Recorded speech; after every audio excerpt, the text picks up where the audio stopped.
What's going on, you guys? I'm Ruth, and in today's video we're bringing Fortnite into Destiny. Well, not actually. With the Epic Games partnership that happened recently, I thought it was only fitting to create a build that kind of mimics building in Fortnite. In today's video we'll cover the mods, aspects, and fragments that best fit this loadout. We'll cover different weapons and exotic armor pieces that you can use to complement that build as well. Without wasting any more of your guys' time, let's hop right into it. The goal of this build is to create as many crystals as possible, while maximizing damage output and survivability.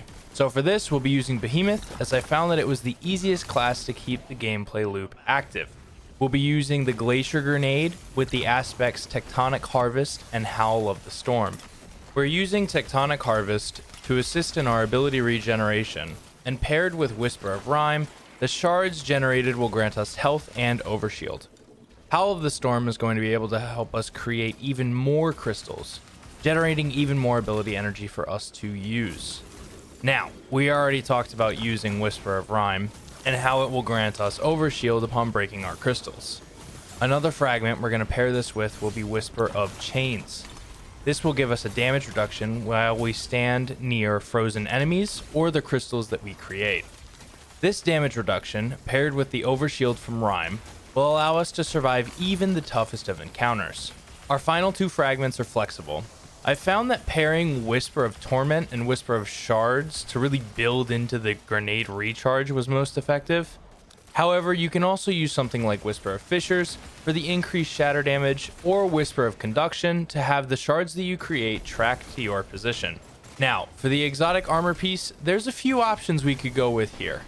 Heart of Inmost Light is always a good option, empowering abilities and reducing your cooldowns.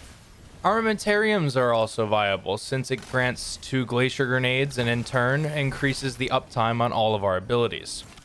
However, I found that Hoarfrost-Z was actually the most effective for the loop of this build. This exotic states that when using the Stasis subclass, your barricade is replaced with a wall of stasis crystals. These crystals slow nearby targets and grant you and your allies increased weapon reload, stability, and range. The barricade is 7 crystals wide, with the middle crystal being smaller than the rest.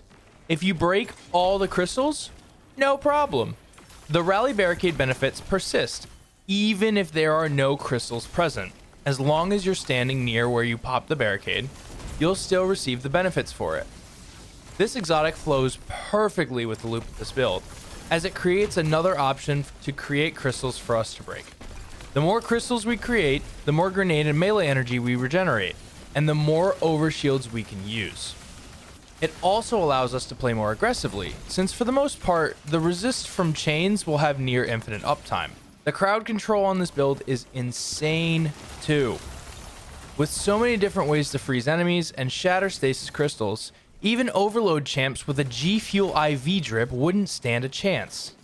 Weapons are pretty flexible here since the build relies on abilities and uptime rather than weapon damage. However, guns that roll perks like Chill Clip, Headstone, Demolitionist, Wellspring, or even the new perk Pugilist,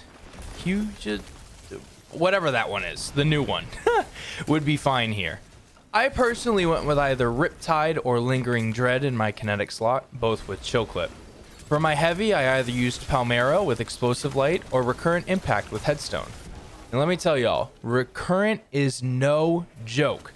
We recently did a review on it, and my god, y'all should definitely check that out.